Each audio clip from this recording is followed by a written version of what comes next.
In 1838, Edgar Allan Poe published his only novel, the narrative of Arthur Gordon Pym of Nantucket, a sea voyage that goes catastrophically wrong.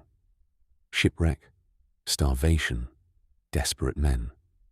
Near the end, a scene that made Victorian readers deeply uncomfortable. The surviving crew draws lots to decide who will be killed and eaten. The lot falls to the youngest, a naive boy who had no business being on the voyage. They kill him. They drink his blood. They eat his body. Poe named this character Richard Parker. 46 years later, in 1884, a real ship sank on the South Atlantic. 4 survivors spent 19 days adrift with nothing to eat. When rescue came, the youngest crew member had already been killed and eaten. His name was Richard Parker. This is the story of 2 men who survived the impossible, returned home expecting mercy, and found themselves on trial for murder instead. This is R.V. Dudley and Stephens, the case that changed criminal law forever. The Mignonette was a 52-foot racing yacht built in 1867. By 1884, she was aging but seaworthy, or so everyone believed. She was purchased by Australian lawyer John Want, who needed her sailed from Southampton to Sydney. 17,000 miles. He hired Thomas Dudley as captain, 31, experienced, competent. Dudley recruited Edwin Stephens as mate, a sailor named Brooks as crew, and a cabin boy. Richard Parker was 17 years old, orphan, no foothold in the world, no reason to stay in England. He had almost no sailing experience. The Mignonette departed Southampton on May 19, 1884. By July, they would be in the most remote stretch of ocean on Earth, the South Atlantic, far south of any shipping lane. Africa 1,000 miles east, South America nearly 2,000 miles west. No one to call for help. This was the era before radio. On July 4th, 1884, approximately 1,600 miles northwest of the Cape of Good Hope, a freak swell struck the Mignonette broadside, 50 feet of black water. The yacht shuddered. Sea poured in. The Mignonette sank in under 5 minutes. What the 4 men saved: a small open dinghy, 13 feet long, 2 tins of turnips, no fresh water, no compass, no flares. 13 feet. For 4 men. In the middle of the South Atlantic. The first days, they held on. The turnips were rationed. Rainwater collected when it came. Fish attempted. The 4 men scanned the horizon with the intensity of men who understood exactly how desperate their situation was. Day 7. The turnips were gone. Day 9. Dudley caught a small sea turtle. They ate the flesh raw, drank the blood. Then that was gone too. The sun was relentless. No cover. Dehydration advances quickly in these conditions. Sweating, salt spray, a body running out of resources. Then Richard Parker made the mistake that sealed his fate. He drank seawater. Seawater contains roughly 3 times the salt concentration human kidneys can process. Drinking it accelerates dehydration catastrophically. Within hours, confusion. Within days, organs beginning to shut down. By day 12, Parker had collapsed in the bottom of the lifeboat, delirious, his lips cracked and bleeding, unable to keep anything down. He was, as Dudley later testified, already dying. Captain Dudley had been doing the mathematics. He knew exactly how these situations resolved. On approximately day 17, he raised what had been unspoken for days. He proposed killing Richard Parker. His logic was cold but not irrational. Parker was already dying. His death was likely days at most. If they killed him now, the blood could sustain the other 3. The meat could give them calories to survive long enough to be rescued. To wait was to lose most of the nutrition his body could provide. 3 men could survive, or all 4 could die. Stephens agreed. Brooks refused. He would have no part in it.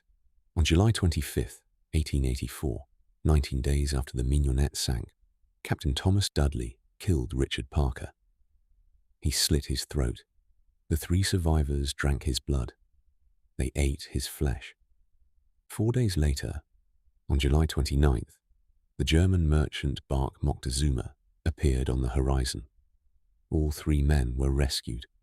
Here is what confounds everyone who studies this case. They told the truth. Immediately, completely, without hesitation. When the Montezuma's captain asked what happened, Dudley explained. He had killed the Habin boy. He had done it to survive. He was not ashamed. He believed sincerely that any reasonable person would have done the same. He wrote it all in the ship's log. He told the consular officials in Falmouth. He told the constable at the dock. He was arrested on the dock. He and Stephens were charged with murder. Brooks, who had refused to participate, was not charged. He would later be the prosecution's key witness. The case became a sensation. British newspapers ran it as front-page news for weeks. The public was initially sympathetic. Local sailors raised money for the defense. The law was being monstrous, the argument went. Men who had no choice. The case came before Lord Chief Justice Coleridge in November 1884. The defense, the doctrine of necessity. When a person commits what would otherwise be a crime to prevent a greater harm, the law should not punish them. Coleridge was unmoved. His judgment, delivered in December 1884, is one of the most famous passages in English common law. Studied in law schools to this day, precisely because it draws such a hard line, and because the philosophical problem it creates has never been resolved.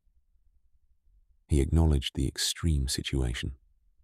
He acknowledged Parker was likely close to death. He acknowledged the public sympathy. And then he ruled against them.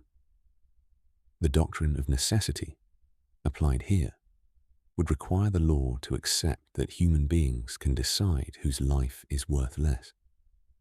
But the law cannot permit this, because the moment it accepts that some lives can be sacrificed for others, it opens a door that cannot be controlled. Who is to be the judge of this sort of necessity? He wrote, by what measure is the comparative value of lives to be measured? And then the line that has haunted this case ever since. It is not correct to say that there was no chance of being saved. Had the prisoners held out for another day, they might have been rescued by a passing ship. They were guilty of murder. The sentence was death. But the jury had submitted a recommendation for mercy, compelled to convict by the law, but personally objecting. The recommendation reached Queen Victoria. After political manoeuvring, the sentence was commuted. Dudley and Stephens served 6 months in prison, then released. Brooks, who had refused to participate, who had then testified against the men he'd survived with, he served no time at all. The legal legacy of R.V. Dudley and Stephens is enormous. The case established that in English common law, necessity is not a defense to murder. This is still the law, applied across the Commonwealth for 140 years. When modern scholars wrestle with trolley problems, the philosophical thought experiment where you can divert a runaway trolley to kill one and save 5, they almost always cite Dudley and Stephens as the point where English law drew its line. The law said, you do not get to choose who dies, even if the mathematics are obvious, even if the alternative is everyone dying. Critics have never stopped questioning whether this is right. Philosophers point out a problem with Coleridge's logic. If holding on one more day might have led to rescue, then by the same logic, holding on one more hour might too. You can extend the argument infinitely, which means it never tells you anything concrete. And then there is the Poe problem. In 1838, Edgar Allan Poe published his only novel. In it, a ship goes down. 4 survivors drift in a lifeboat. Starving, they draw lots. The lot falls to the youngest. Poe named him Richard Parker. When the real Richard Parker died in 1884, the coincidence was noticed immediately. Sailors are superstitious. The story spread through maritime circles. The writer had predicted it, had named the victim, had described the mechanism of death almost exactly, 46 years before it happened. Rationally, nothing. Coincidence. But irrationally, which is where most of us actually live, it suggests something deeply uncomfortable, that some stories want to happen. Dudley emigrated to Australia, died in 1900 of food poisoning. Stephens returned to merchant sailing, died in 1914. Brooks lived until 1919, reportedly haunted. None of them ever spoke publicly about what happened on that lifeboat. R.V. Dudley and Stephens.